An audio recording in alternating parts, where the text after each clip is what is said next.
Muito bem.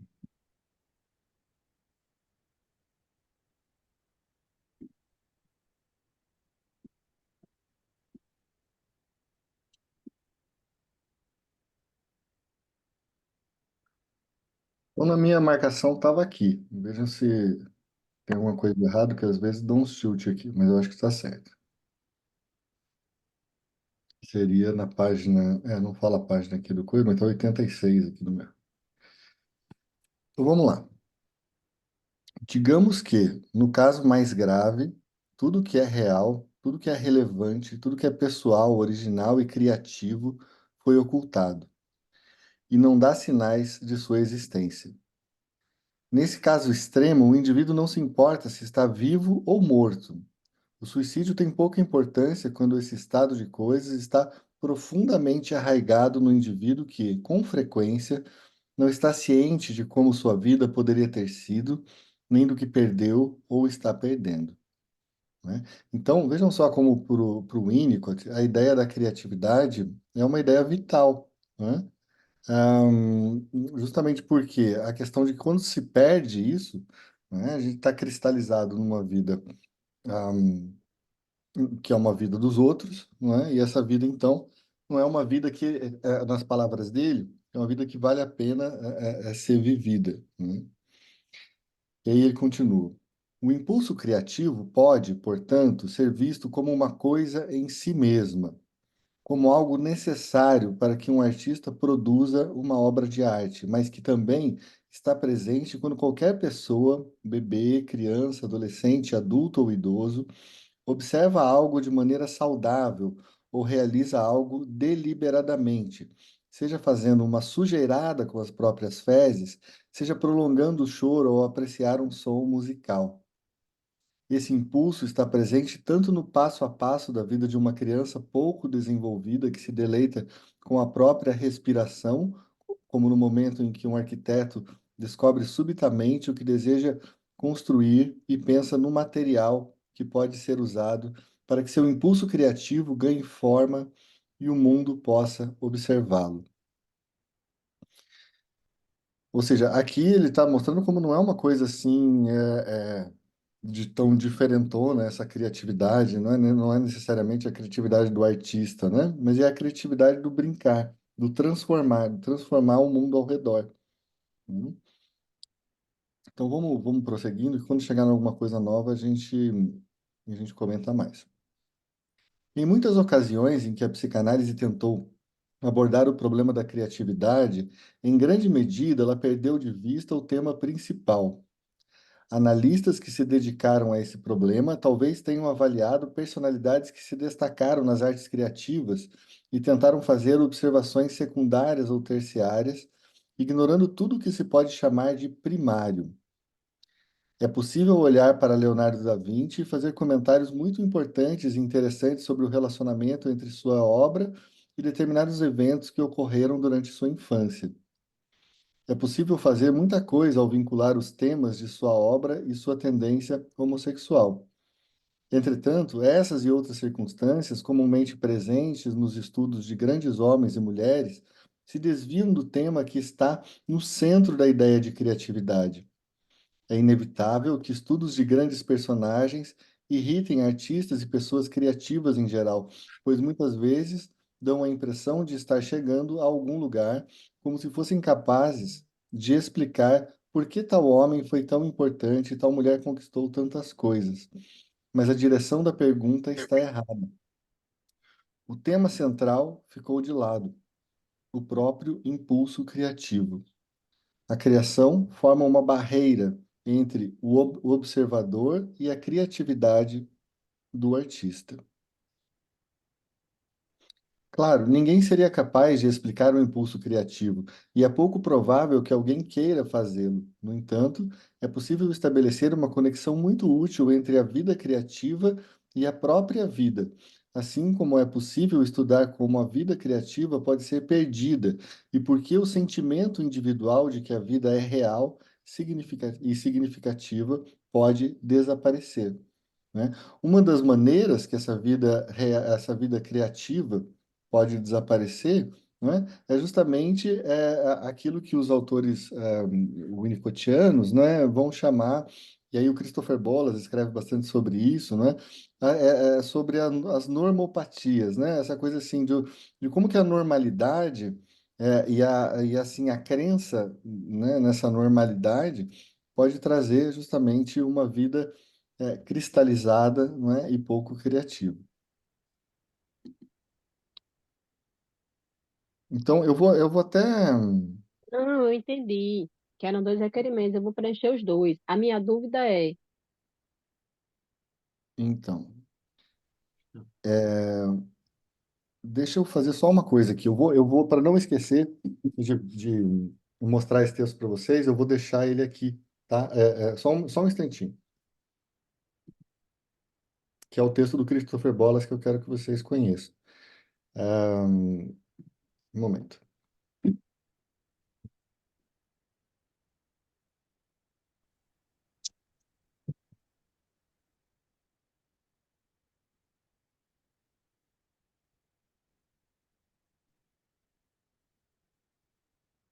Bom, então eu estou aqui com esses dois livros do Christopher Bollas, né? Um é esse Psicanálise, assim, as Forças do Destino, chama. Psicanálise e Idioma Humano. E o outro, esse é um livro que é um clássico, assim, que é mais conhecido, que chama A Sombra do Objeto, tá? Então, deixa eu ver aqui qual que é esse capítulo. Isso, bom pensado.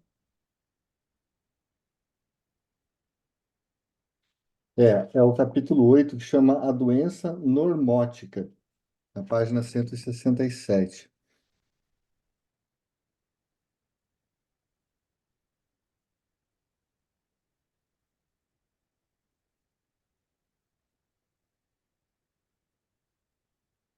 Página 167 do Sombras do Objeto? Do Sombra do Objeto.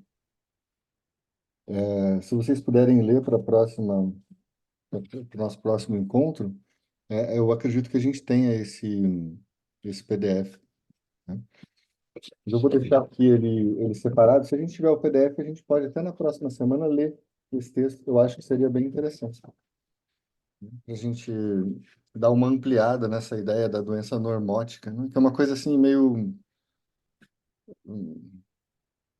paradoxal, né? As coisas do Winnicott são sempre meio paradoxais, mas é bem interessante. Eu acho que é fácil de entender que se a gente perde esse impulso Eduardo, criativo e entender o que que é esse impulso criativo para ele, não é? Eu acho que é fundamental. Eduardo, Oi, bom dia.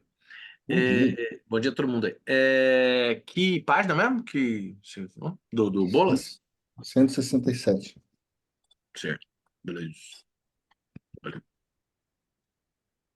Podemos supor que antes de dado momento histórico, digamos 1000 anos atrás, apenas pouquíssimas pessoas viviam criativamente. Ver Foucault.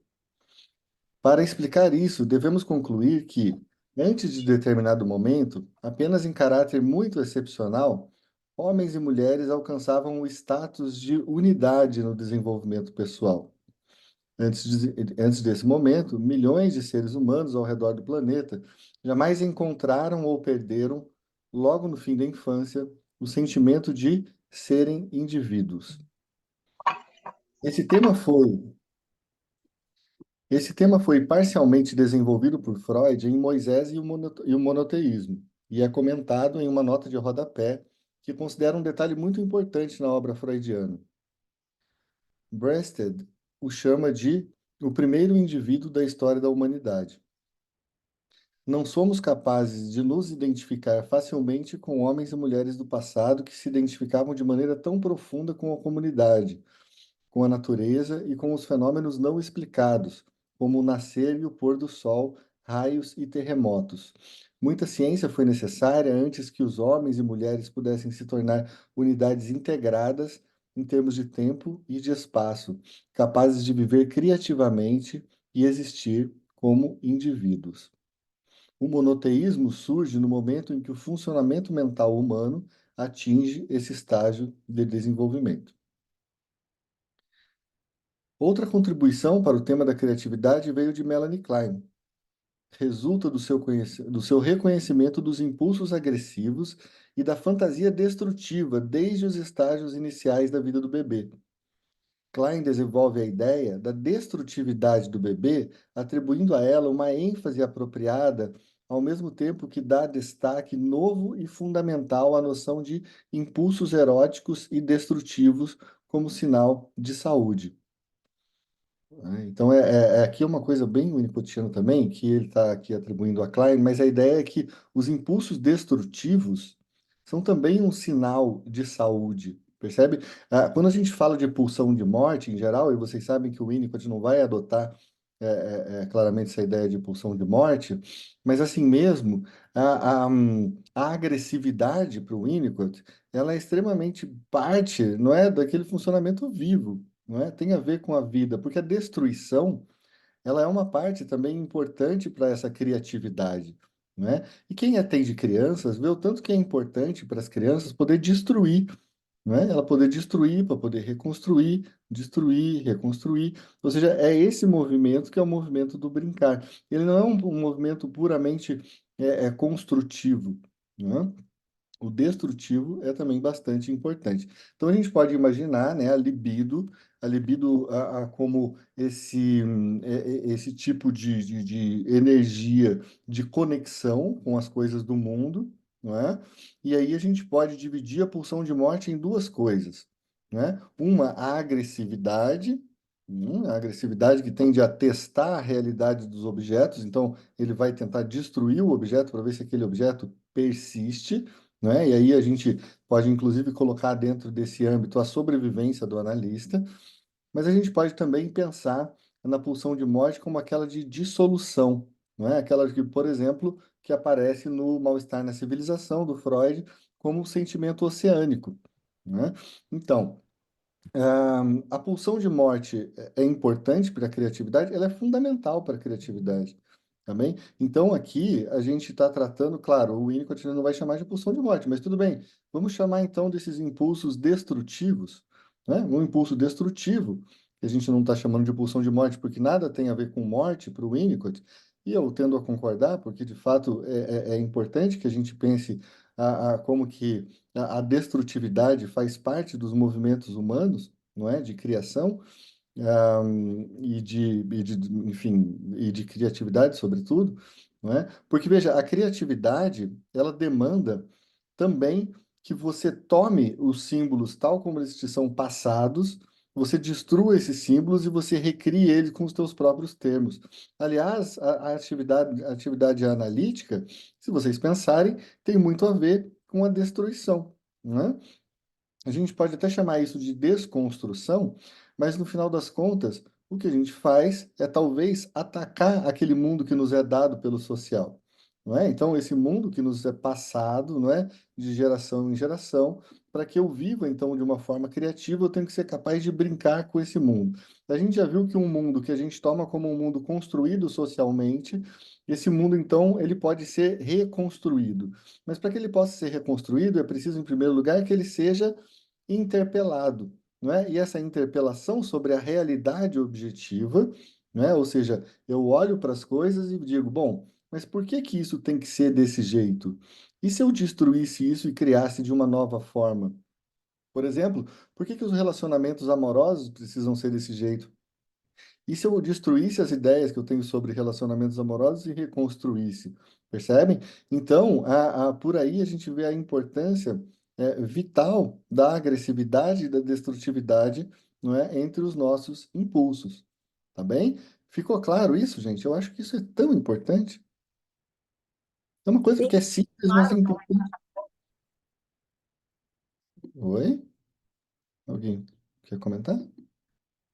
Eu fiquei pensando tanta coisa, Eduardo, que eu nem sei se faz muito sentido aqui. Vou falar livremente, tudo bem? Ah, vamos lá. Você estava falando, né, desse impulso criativo e dessa destrutividade e desse impulso criativo como isso que transforma também a nossa realidade.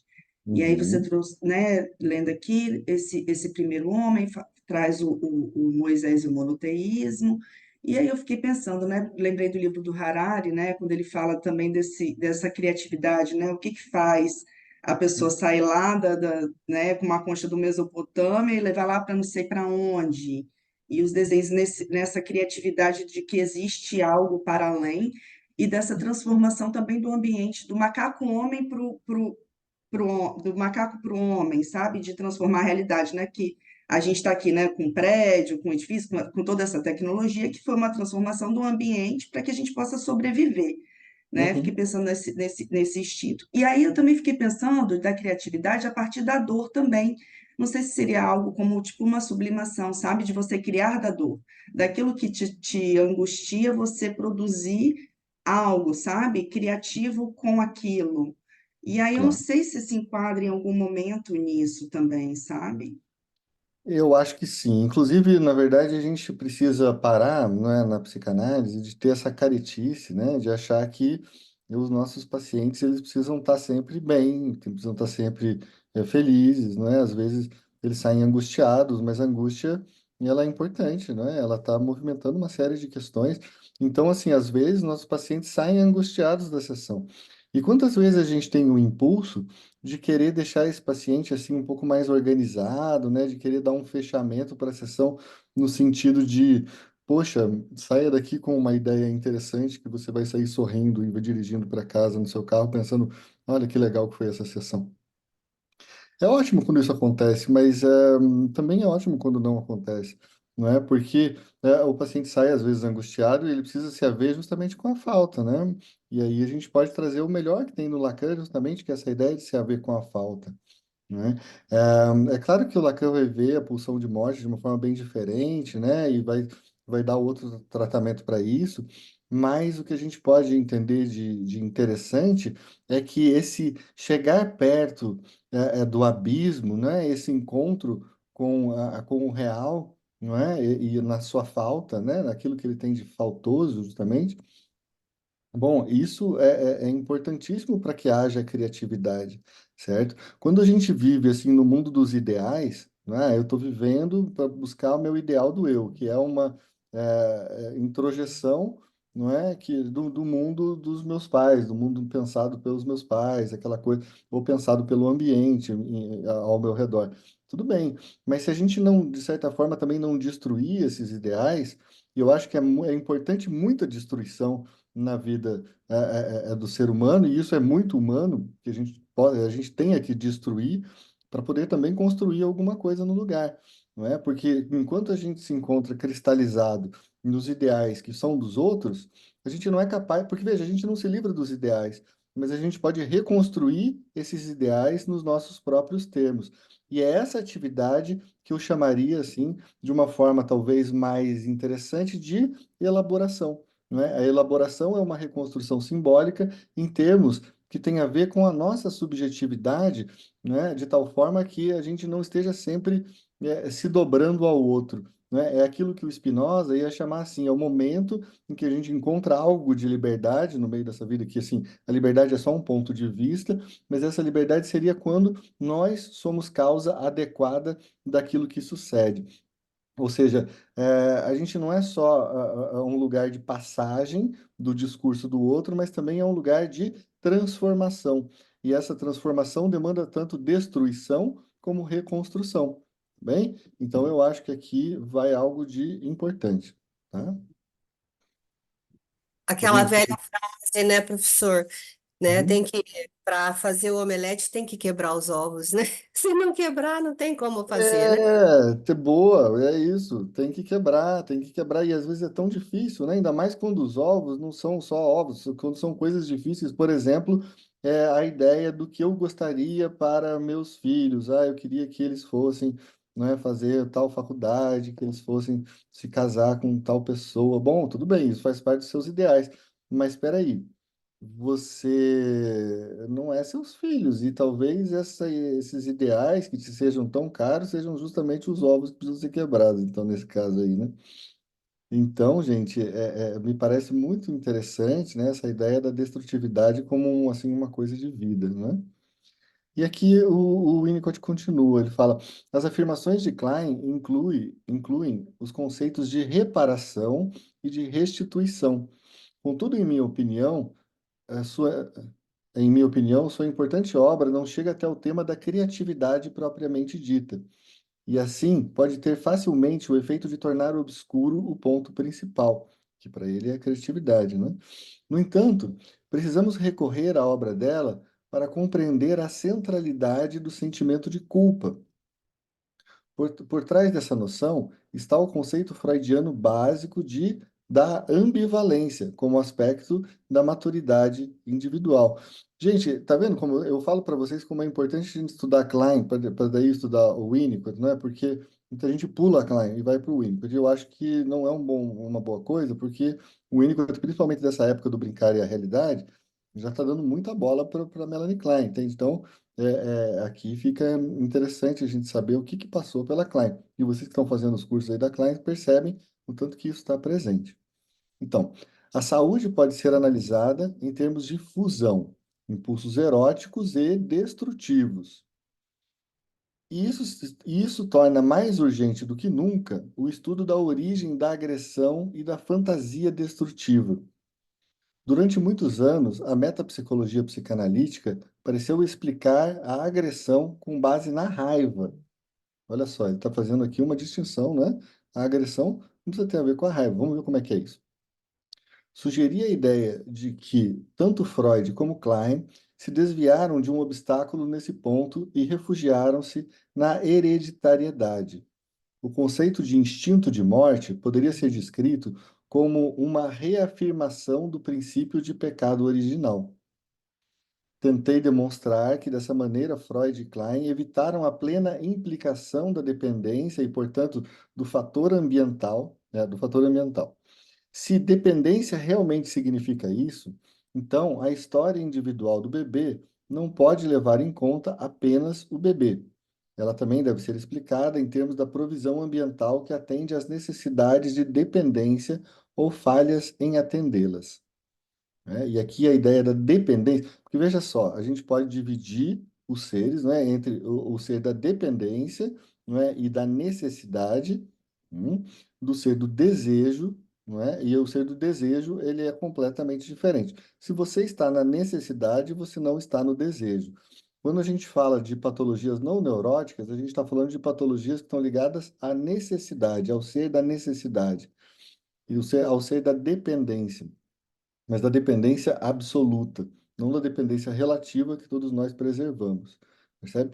Agora, quando a gente fala em patologias neuróticas, a gente está falando em patologias que envolvem o quê? O desejo e os movimentos desejantes, não é? Que podem, inclusive, serem interrompidos, não é? Em virtude de um recalque, por exemplo. Então, espera-se que os psicanalistas sejam capazes de usar a teoria dos fenômenos transicionais para descrever como oferecimento de um ambiente suficientemente bom nos estágios mais primitivos, peraí, eu acho que como o oferecimento de um ambiente suficientemente bom nos estados mais primitivos dá ao indivíduo a capacidade de lidar com o imenso choque causado pela perda da onipotência, né? Porque nesse estágio de necessidade, como você não pode prescindir, não é, dos cuidados ambientais, porque você vive num sistema de dependência total, então o que se cria para sobreviver a isso, não é uma ilusão de onipotência. Essa ilusão de onipotência, ela tende a, com o tempo, ir se diminuindo, não é? Agora, em algumas patologias, mas também comumente nos neuróticos, o sentimento de onipotência, como a gente já viu várias vezes, aparece. Uma defesa arcaica, como a onipotência, como a projeção, como a introjeção, como a identificação projetiva, elas aparecem também na vida do neurótico, tá bem? Então, aquilo que chamei de objeto subjetivo passa a se relacionar de modo gradual com objetos percebidos objetivamente, embora isso aconteça apenas quando um ambiente suficientemente bom ou um ambiente médio esperado, né, que está citando aqui o Hartmann, permite que o bebê fique louco da maneira própria aos bebês. Ou seja, o bebê ele precisa ficar louco. O bebê ele precisa ficar louco justamente para suportar o seu estado de dependência absoluta, seu estado de necessidade. Então o bebê alucina, né? Ele alucina o próprio seio, ele cria o próprio seio, ele cria o seio que ele encontra. Olha o paradoxo que está aqui. O bebê precisa criar o seio que ele encontra. E aí, se a gente for de acordo com o André Green também, que é um autor que eu acho muito importante nesse caso, a gente pode pensar. Como que ele fala das potências do negativo, né? Então, a simbolização para ele é a negativação daquilo que se encontra ali presente em termos fenomenológicos. Por exemplo, o bebê é capaz de criar o seio se o seio estiver lá. Então, daí ele cria o seio que está lá, e aí ele cria uma ausência na presença, percebe? Porque ele fala, é como se esse seio que aqui está presente não estivesse aqui presente, mas aí eu preservo a ideia de que de fato há um seio. E aí eu consigo então criar o primeiro signo, não é? Esse signo do seio, esse seio que agora pode se afastar, mas eu mantenho ele comigo, porque na presença dele eu consegui ver a sua ausência. Entende? Então é como se a gente só conseguisse criar as nossas simbolizações na presença, do objeto, o que é uma coisa bem curiosa, de certa forma um pouco complexa, mas muito interessante, muito importante, tá? E aí eu não vou pegar lá de novo para não ter que desligar aqui, mas tem o livro do André Green, vou pegar assim, peraí. Outro dessa mesma coleção. Eles perderam a promoção da Blucher, gente, que olha, da feira da Unesp, estava tudo pela metade do preço aqui, mas eu já tinha comprado em outras promoções aí já faz tempo. Pera aí só um pouquinho. Na verdade, o que faltou foi a sua lista de sugestões de compras para gente. Oh, meu Deus do céu. É Ainda verdade. eu peguei o Garfinkel e o Mente do Ogden. Tá bom, tá ótimo. Mas também aqui a gente vai lendo e vai comprando aos poucos, né? Vai ter ainda a Feira da USP, vai ter uma série de outras que vão. Então, esse aqui, A Loucura Privada. Esse A Loucura Privada tem uma série de artigos importantíssimos, né? E eu vou aqui falar para vocês um que justamente é o conceito de limite, é muito importante, não é? E o duplo limite. Esse livro aqui do Green é assim, sensacional. Tem O Silêncio do Psicanalista. É maravilhoso. É um livrão mesmo, assim, difícil, sabe? Mas uma hora dessas, quando eu tiver mais sádico, eu crio um grupo de Green, não é? Para a gente ler. Né? Então, assim, o Green ele tem um livro que chama Narcisismo de Vida e Narcisismo de Morte. É um livro amarelo, assim, enfim, a edição que eu conheço, né? Então, eu acho que é um outro que a gente pode trabalhar isso aqui também. E é importante entender, como a gente está falando muitas vezes de pulsão de morte, o tanto que isso é ligado a esse narcisismo de morte, entende? A gente fala de pulsão de morte e narcisismo, a gente está muito próximo, tá? Embora o narcisismo possa ser um narcisismo de vida, que é um narcisismo importante, não é? É aquele que nos constitui. Então, isso conversa muito bem, não é, com isso que o Winnicott está falando aqui para gente. E olha só que legal. Então, permite que o bebê fique louco da maneira própria aos bebês. E aí eu pergunto a vocês, será que existe uma loucura também de uma maneira própria, né, aos adolescentes? Claro, aos adultos também. Então, a gente sempre tem que estar ficando louco de uma maneira própria da nossa, não é? E isso inclui a gente destruir coisas. Essa loucura só. Pois não? Não, é que eu estava numa leitura esses dias e daí foi comentado que o bebê, ele não tem capacidade ainda de ter um surto. E eu fiquei pensativa sobre isso, né? A criança não, ela, porque muitas vezes ela tem umas coisas assim, né? De chorar assim desesperadamente, alguma coisa assim. Seria só por necessidades biológicas ou ela pode estar passando por como você estava falando agora, né? Daí isso, eu fiquei assim em dúvida com relação a isso, assim. É que a ideia de surto parte do princípio que você está num estado que é um estado de normalidade, e aí, então você tem um surto que vai para um estado de anormalidade. Mas, ou que você está numa estrutura e aí, de repente, você tem um surto que te leva para outra estrutura. A questão é que aqui, a gente está falando de uma coisa diferente. A gente está falando de que o bebê, ele, por si só, não é? Ele tem aquilo que a gente, com a Klein, chamaria de defesas esquizoparanoides. E essas defesas esquizoparanoides, elas são muito parecidas com as defesas que a gente vai falar, que são as defesas do psicótico, entende?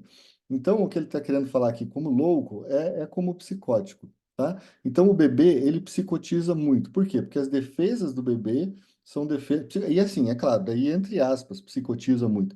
Porque as defesas do bebê são essas defesas naturalmente antigas, porque quando você fala da... Na verdade, é o psicótico que usa as defesas do bebê, não o bebê que usa as defesas do psicótico, entende?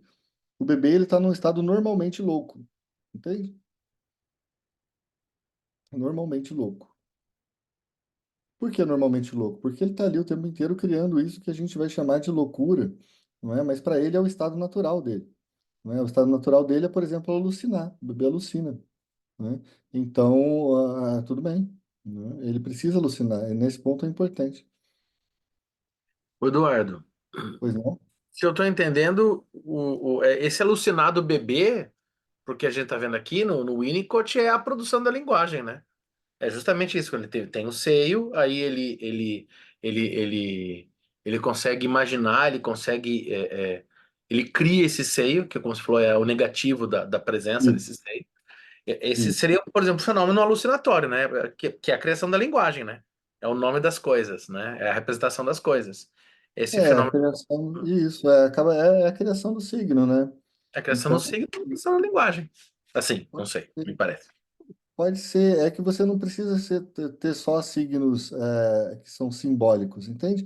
Você pode Tá. ter signos que sejam, por exemplo, é, iconográficos, né? Você pode ter signos indiciais.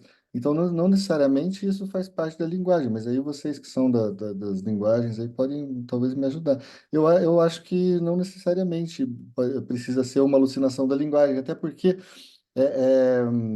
o que acontece muitas vezes é a criação de um imaginário, não é? E quando a gente está no imaginário, a gente ainda não está no linguístico, entende? Ou talvez não da linguagem, no sentido que a gente pensa em linguístico, mas das linguagens, né? Da própria arte, dos símbolos, dos códigos, a gente vai indo para uma dimensão semiótica já, assim, né? Aí sim, faz parte de Né? uma semiótica, mas não de uma Ah, semiologia, tá? massa. Então, Michele, Eu acho que essa discussão aí é interessante e rende bastante, assim, porque vocês estão me ouvindo? Porque para mim tá travado aqui. vamos ouvir. Ah, é porque, assim, costuma-se pensar que todo signo infantil, ou seja, anterior à entrada na linguagem, seja pré-linguístico, né? E a gente pode entender que até o Deleuze fala disso, assim, até pensadores mais radicais vão usar essa terminologia de um pré-linguístico, né?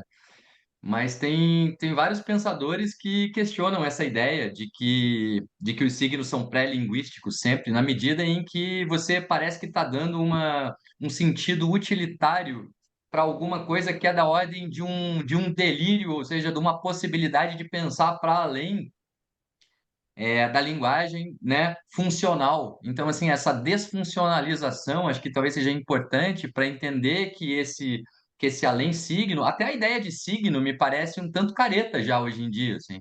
Isso já foi muito questionado e eu acho que a gente não precisa pensar só a semiologia no sentido clássico, né?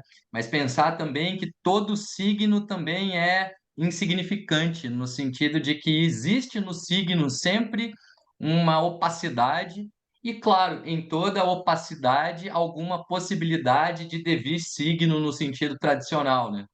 Então, tudo aquilo que não pode ser compreendido em termos de leitura, né, também não é só não escrita, né? Então, a gente pode pensar na ideia de uma arquiescritura do mundo, lá, mais ou menos como o Derrida propôs, mas não precisamos nem entrar nisso, mas isso aí também não é tão longe do que a gente está conversando aqui, porque o Freud vai falar disso também, só que em outras palavras, quando ele fala do bloco mágico, ele está falando, não, olha, a nossa estrutura psíquica é uma arquiescritura, né? Assim, é uma série de inscrições que se sobrepõem de maneira como um palimpsesto e tal. Mas, enfim, o que eu estou só querendo trazer para ajudar na discussão, embora piorando a compreensão, mas ajudando a discussão, é que nem tudo é assim, nem tudo é feito para significar, porque nem todo signo significa, embora seja sim sentido. sabe? E isso tá em uma psicanalista que eu acho muito interessante, que é a Júlia Kristeva, por exemplo. Então, quando ela Uhum. fala lá na sema-análise, ela está falando isso, olha, há signos que não significam, embora façam todo sentido. E eu acho que a psicanálise é um pouco sobre isso, sobre pensar não em signos que signifiquem, mas em signos que façam sentido. E embora pareça um tanto paradoxal, eu acho que faz parte dos paradoxos winnicottianos, assim, que interessariam a uma discussão em torno do Winnicott, sabe? Isso, é ótimo. Então, eu vou trazer aqui duas referências que eu acho importantes para isso. Primeiro é esse livro é o volume 2 do Mil Platôs, né? Que tem os postulados de linguística, e eu acho que são bem interessantes para todo mundo, e também sobre alguns regimes de signos. Esse sobre alguns regimes de signos, ele vai falar também de uma ideia de pré-significante e tal, mas que aí eu acho que contradiz o que o Marcelo está dizendo, porque ele é um pré-significante como se ele tivesse que chegar a ser um significante um dia, não é? Mas ele fala também de outras coisas que são contra-significantes e tal, são outras possibilidades de você pensar os signos. Mas é interessante. Agora, nesse sentido da Cristeva, tem uma assim de suas, tem uma brasileira que eu quero trazer para falar no Instituto, porque ela é muito bacana, uma pessoa super acessível e legal, e é uma psicanalista brasileira, chama Ivanise Fontes, e ela escreve esse livro que chama Psicanálise do Sensível. Sabe, esse livro é muito interessante, que justamente ela vai trazer essa discussão para a psicanálise brasileira. Então, assim, ela foi orientando do Fedidá, não é? O Fedidá, o Pierre Fedidá, ele também é outro, assim, autor muito importante nessa discussão. Então, a Júlia Kristeva, o Pierre Fedidá são importantes, são as duas referências principais desse trabalho aqui da Ivanise Fontes. E aí a gente vê se traz ela para falar com a gente sobre essa psicanálise do sensível. Olha, gente, Kelly quer ela ver a falando. capa dos livros aí que você está mostrando e Oi? tá com a mão levantada. Michele tá com a mão levantada e pedindo para ver as capas aí dos livros. A capa do livro. Então é o Psicanálise do Sensível e o volume 2 do Mil Platôs, né? Então, são dois dos livros que a gente está aconselhando para vocês. Hoje a gente está trazendo bastante referência, né? Então, assim, a Ivanise Fontes, quando ela está explicando, aí essa discussão nossa parece que fica bem mais fácil. Mas veja, a questão de uma psicanálise que leve em conta, de uma maneira assim, bem consistente, a ideia dos afetos, por exemplo, ela também traz essa discussão, entende? Aquilo que é do afetivo, ele não é necessariamente do grau do significante. E aí, talvez, seja o ponto de maior divergência que a gente possa ter com o Lacan. Embora o Lacan, da sua última fase, tenha prestado bastante atenção nessas questões também, não é? Mas assim, a gente sempre fala, né, que tem aquelas pessoas assim que não são lacanianas e querem falar mal do Lacan, daí já aproveitam logo para falar mal do Lacan do simbólico, né? Essa ideia do. Mas aqui eu acho que de fato isso aqui escapa um pouco à obra do Lacan, tá? Escapa um pouco à obra do Lacan. Mas, enfim, a gente pode tentar. É claro que os lacanianos, os bons lacanianos, eles vão dar um jeito de mostrar como ali já tinha alguma coisa presente, vão fazer suas interpretações. É que eu acho que não se trata de estar presente ou não, se trata mais da gente mostrar isso de uma forma mais elegante ou menos elegante. Tá? E eu acho que talvez os autores que vão mostrar isso de uma forma mais elegante são os pós-estruturalistas, e não, de fato, os autores estruturalistas e tal. Mas enfim, podem ficar muito à vontade para discordar. Porque aí é uma questão de gosto, não é? Eu acho mais elegante a maneira como o Winnicott e esse pessoal da psicanálise sensível vão trazer em relação aos lacanianos, enfim. Mas aí é Eu uma tenho questão. uma boa. Eduardo, Eu tenho uma boa. Ah, Deixa. desculpa, a Michelle quer falar faz 2 horas oi. que eu tô me interrompendo. Ô, Você... Michelle, vou fazer só um parênteses. Isso. Aham. Uma dissertação de mestrado de um amigo meu que ele estudou o Lacan e a dimensão do insignificante no Lacan. Eu acho bem interessante porque isso, de algum modo, faz um contraponto a essa ideia de que o Lacan é esse coisa aí, entendeu? Eu acho que o Lacan ele já tava ligado assim na parada, mas tudo bem, depois eu mando lá para vocês a dissertação. Não, mas é claro que ele tem Michele, que, por favor. ele tem que estar ligado, né? Ele, sem dúvidas, era a época dele e ele estava vivendo o pós-estruturalismo, né? Não é claro que ele não se furtou à discussão. Mas é isso, vamos passar aqui para a Michelle e depois a gente vê essa dissertação aí. Oi, gente, feliz por estar podendo retornar o que é o grupo. Eu acho que eu te ouvi, né, Eduardo, falar também sobre o Ogden. E aí, nessa história da loucura do bebê, eu fiquei Uhum. pensando, você falou da fase esquizoparanoide, eu fiquei imaginando também na dupla do autismo contigo, né? Enfim, Isso, já que a gente está falando dessas posição experiências, autista contigo, né? Aham. né, Ah, é isso. Tem tudo né? a ver com a discussão. Excelente. Aham, Posição aham. autista contigo, é isso mesmo.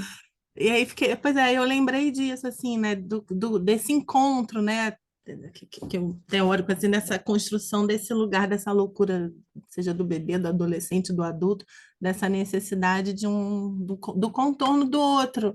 E aí só, assim, acrescentar dentro disso, eu hoje, por acaso, estava ouvindo um vídeo, né, uma passagem assim de Instagram, e aí me chamou muita atenção, é uma mãe com uma criança, né, e aí ela diz, ela o apresenta como autista, eu fiquei muito sensibilizada, porque é o filho falando que alguma coisa dói, e aí ela diz, é, é muito complexo, né, ela diz, mas eu não posso sentir o que você está sentindo, mas eu posso entender. E aí, quando eu ouvi e vi o vídeo, aquilo me tocou exatamente desse lugar onde a gente está falando, né? Dessa perspectiva do Winnicott, né?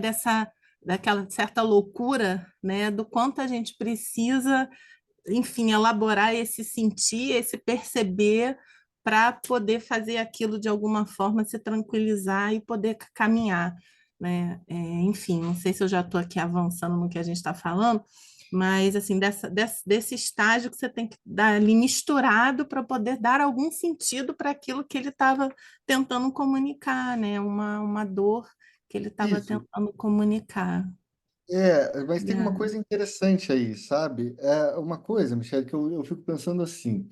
É importante, quando a gente está falando sobre esse movimento do significante sobre o significado, a gente tem, assim, junções que o Deleuze vai chamar de territorialização. Não é? Como se, então, um sentido e um significado, então, formassem um signo. Bom, a gente precisa de movimentos de territorialização, mas isso nos deixa cristalizado, de certa forma. Então, essa cristalização que há, não é, faz com que então essa vida ela passe a ficar assim meio engessada. E aí você precisa, de certa forma, encontrar aquilo que ele vai chamar de linhas de fuga. O problema é que você não pode habitar esses territórios de pura desterritorialização, porque são territórios de morte, né? A pessoa ela simplesmente não tem como existir, não é, em pura desterritorialização. Mas é importante ter isso aqui que o Winnicott está falando, assim como uma coisa que é tão vital quanto a destruição, porque a destruição ela tem que ver com essa ideia de desterritorialização, ou seja, você poder desfazer as ligações semânticas entre significante e significado, não é? A gente sabe que já com Lacan tem essa ideia do deslizamento dos significantes e a maneira tão bonita como ele constrói, então, essa primazia do significante, não é, sobre o significado, o que eu acho que faz todo o sentido, mas a gente precisa ver o que que a gente vai colocar no território do significante. A gente precisa ampliar aquilo que a gente coloca no território do significante e, às vezes, fazer como o Marcelo estava dizendo, entender que certas coisas não são meramente significantes porque não apontam direto para a linguagem, né? E mesmo que sejam significantes, não necessariamente vão se encadear, não é? Com cadeias de significado possível, não é? Então eu acho isso interessante, mano, ou com cadeias de significante possíveis, né? Mas É, enfim, gente, eu acho que a gente fala, pode falar. desculpa, estou falando beça aqui, mas eu vou me meter de novo.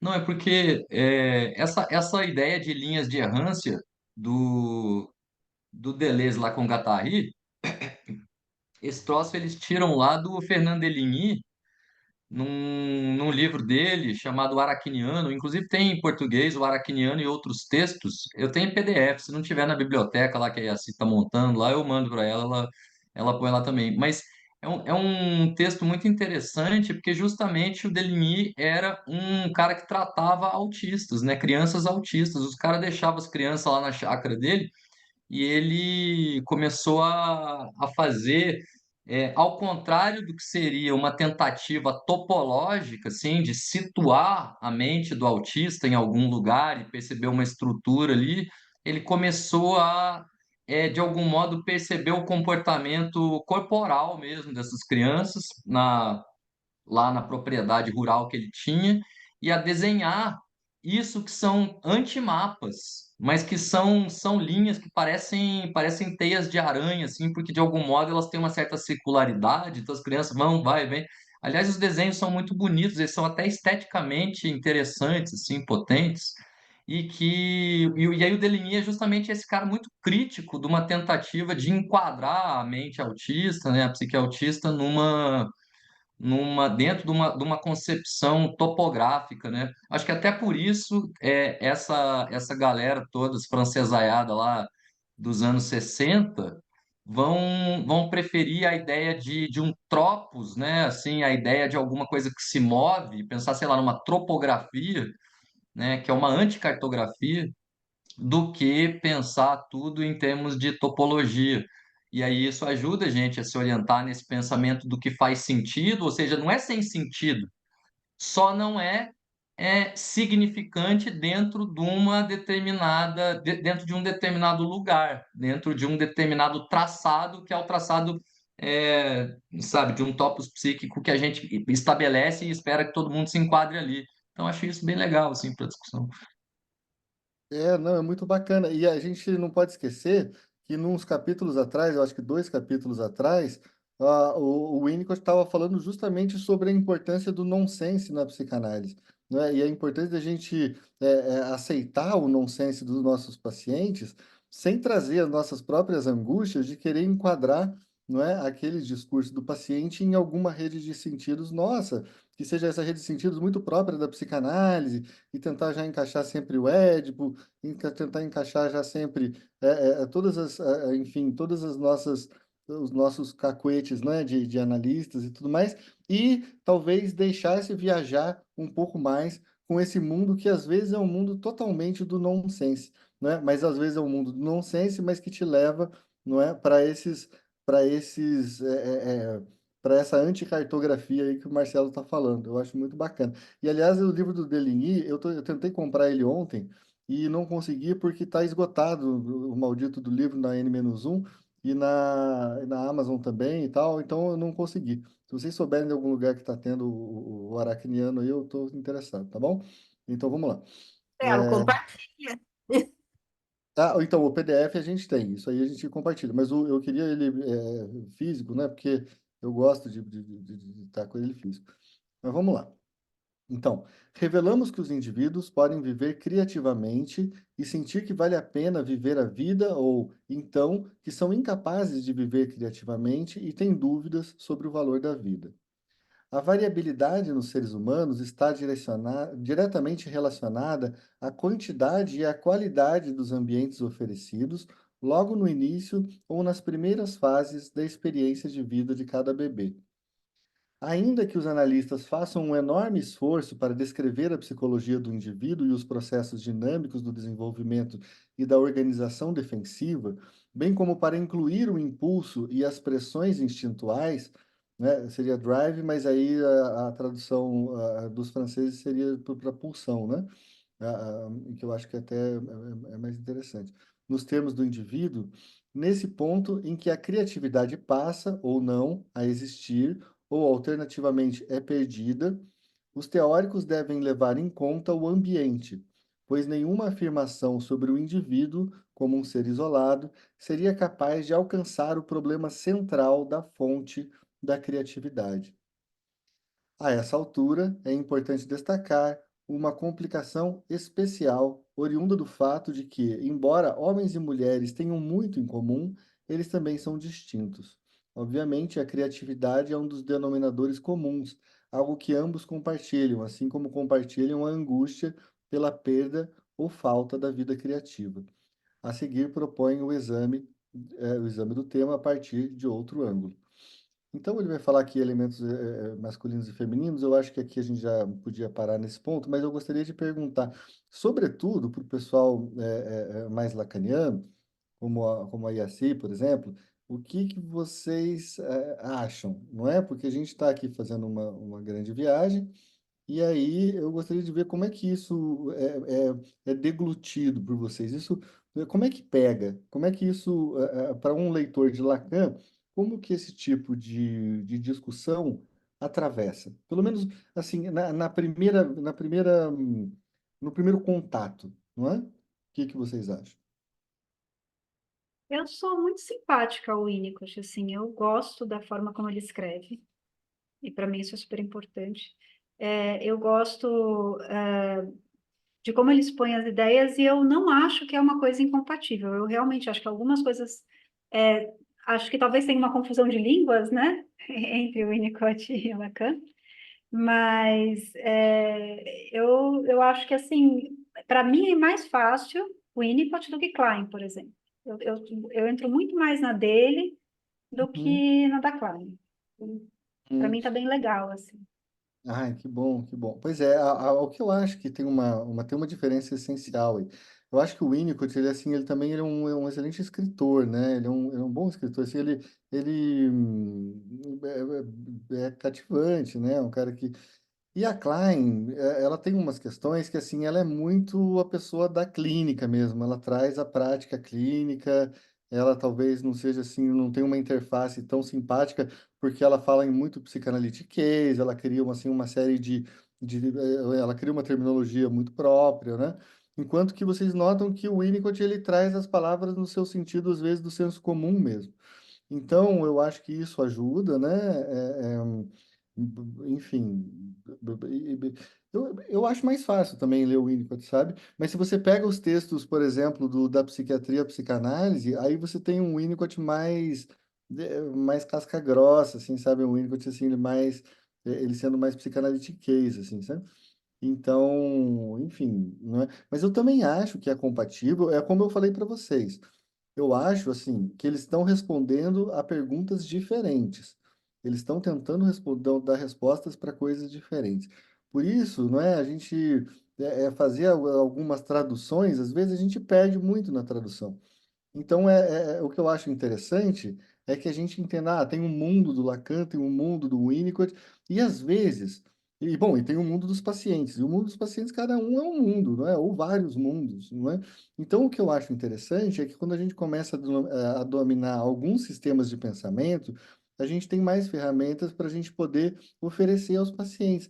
Porque tem pacientes que você vai falar assim, poxa, aqui trata da falta, aqui vai levar muito para a questão do significante, aqui é puro Lacan. Tem paciente que é naturalmente lacaniano. Eu acho que tem paciente que é naturalmente winnicottiano. E tem paciente que é naturalmente kleiniano, sabe? O que é muito curioso. Então, eu acho que vale muito a pena a gente conhecer esse sistema de pensamento, porque às vezes você fala, cara, essa aqui ela está me falando de objeto bom, objeto mau. Essa aqui ela está me falando de posição paranoide e posição depressiva, ou seja, aqui o que está acontecendo? Bom, você pode traduzir isso por Lacan? Pode, mas às vezes você tem um atalho. E às vezes você consegue fazer uma coisa interessante, porque você sabe que lá no fundo, a gente está lidando sempre com a ideia de inconsciente, a gente tem sempre com a ideia de subjetividade. Ah, a subjetividade é diferente, porque não é, mas isso te dá um instrumental. Eu acho importante que a gente tenha um autor de base, né? Aquele autor que é aquele que a gente leu mais, mas também que a gente possa trafegar por vários outros, justamente para, não é, aumentar nossas possibilidades de, enfim, escutar o sofrimento e o mundo dos nossos pacientes, tá bom? Então, hoje seria isso aí. Eu acho que foi pouco, mas foi muito, né? Foi muito também, foi muito, de certa forma. Tá bom, pessoal. Meu autor Então, de base pode ser o Guimarães Rosa, Dudu? pode, né? Eu não sou, né? Eu não sou juiz de nenhuma Eu, psicanálise, né? eu sou do time Marcelo, ele vai na veia já, né? Vamos resolver. Tá com o Guimarães Rosa aqui, pronto. Já resolveu o problema. Mariano Só, Suassuna. É, e É, só um aviso aí aos amantes. A editora Posso Escuta pensar. ainda está com a promoção de 50% de desconto até o dia ah lá. 14. qual que Então, tá? aguardamos a lista de desejos do Eduardo para comprar. Ah, a A Haja Booker. Natália quer acabar com a vida da gente. Esse é o plano dela. Ela quer levar a Eu gente à acabei com a ruína, ela minha, quer eu estou devendo minhas destruição. calças de tantos livros que eu compro A agora. Natália Agora eu quero é que o vocês nosso. devam as suas também. a Natália ela é a nossa pulsão de morte, entendeu? Ela quer essa coisa da Ah, destruição total e acabar com a vida da gente, quer que a gente emagreça. Destrói para depois reconstruir. Eu tô É, vendo que você tem bastante livro aí. Tudo bem, a gente destrói, deixa de pagar o IPVA, mas é, compra o livro. por aí. Pessoal, é isso, né? Então Só aproveita. quero fazer o último protesto. A leitura de Winnicott termina muito cedo. Tinha que ir até as duas e Cedo. meia. Vocês querem É, me matar muito de bom. fome? Tá É, louco, muito bom, a gente, concordo. a gente vai comer livro mesmo, dane-se. Né? aqui a minha pulsão de morte começa a pegar forte aqui nessa hora, viu? Então não fica bom, não. Fala, Aline. Eduardo, onde que eu posso ler mais sobre criatividade em Freud? Sobre a criatividade em Freud? Putz, vida, cara, não sei, não me ajuda aí, gente. Que você ficou falando, né, do autor de base, né? Minha base, eu começo a pensar psiquismo a partir dele, Não, mas sabe? Assim, depois eu todo vou, mundo. Eu acho que Eu né? assim, acho. Freud. É que você não trouxe ele, é por isso que eu tô lembrando dele aqui. Não, é porque nós estamos na leitura do Winnicott. Mas, se eu tiver. Veja só, eu acho que o Freud. A criatividade para o Freud é justamente a ideia do movimento da libido, entende? Então, toda vez que o Freud está falando de libido, ele está falando de conexões com o objeto, entende? Então, assim, essas conexões de objeto para o Freud, elas são as nossas relações criativas.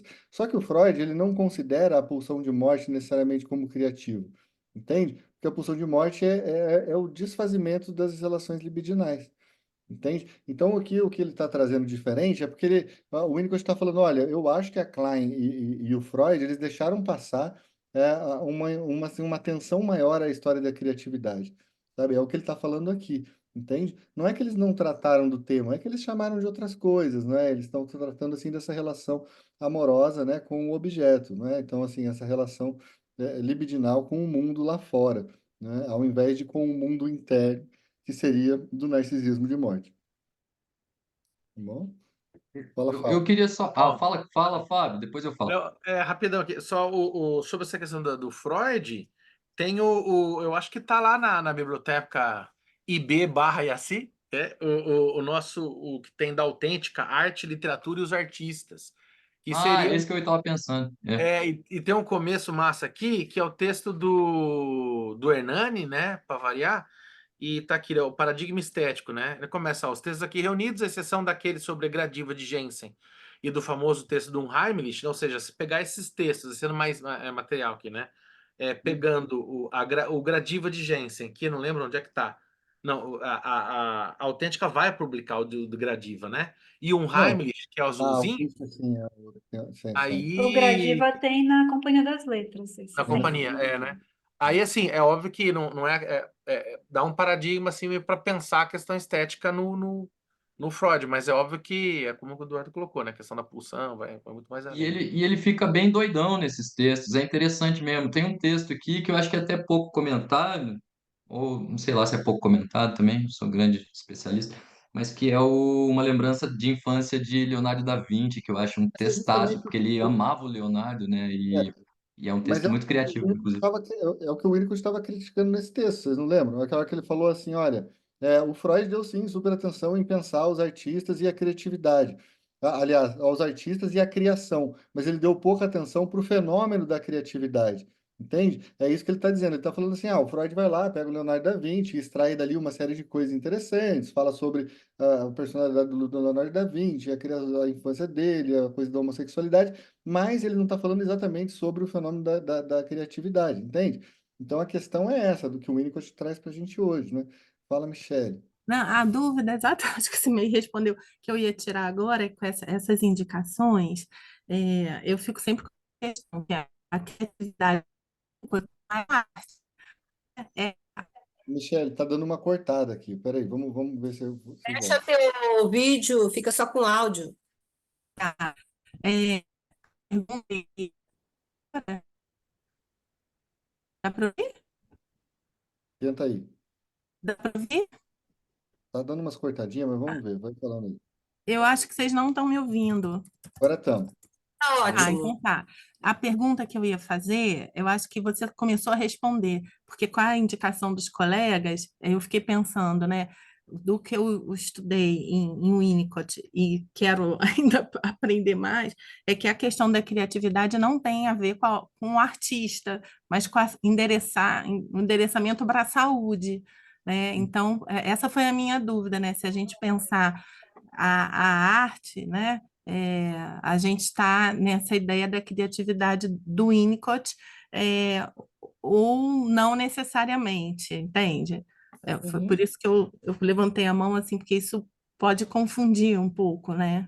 É que ele fala aqui, né, que a arte do artista é também, claro, a criatividade que ele está falando, mas a criança que está mexendo no seu cocô com 1 ano e meio de idade, também ele está num movimento de criatividade, entende? Então, ele está querendo dizer só que essa criatividade, assim, é uma coisa que faz parte muito do humano, né, do que é do humano. Então, assim, isso eu acho importante, né?